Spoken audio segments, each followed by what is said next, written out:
Ang mga balitang Southern Luzon, mga residente umalma sa 140 million pesos project sa Laguna. DPWH hinihingian ng paliwanag. Nasa kabilang linya pa rin, DJ Joey Boy, pasok.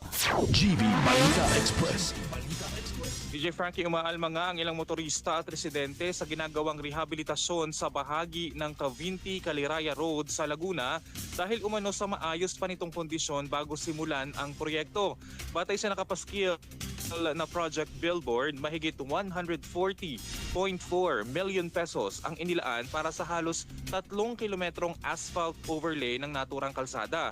Ang proyekto ay pinondohan sa ilalim ng 2025 General Appropriations Act at ipinatutupad ng DPWH Regional Office 4A.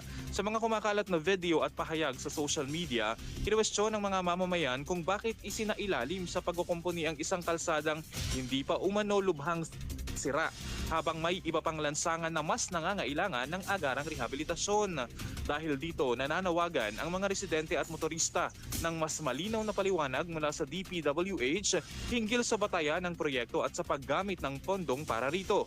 Sa ngayon ay wala pang opisyal na pahayag ang DPWH Region 4A Calabarzon kaugnay ng mga puna at tanong ng publiko. Patuloy namang hinihintay ng mga mamamayan ang paglilinaw ng ahensya upang matugunan ang kanilang mga agam-agam.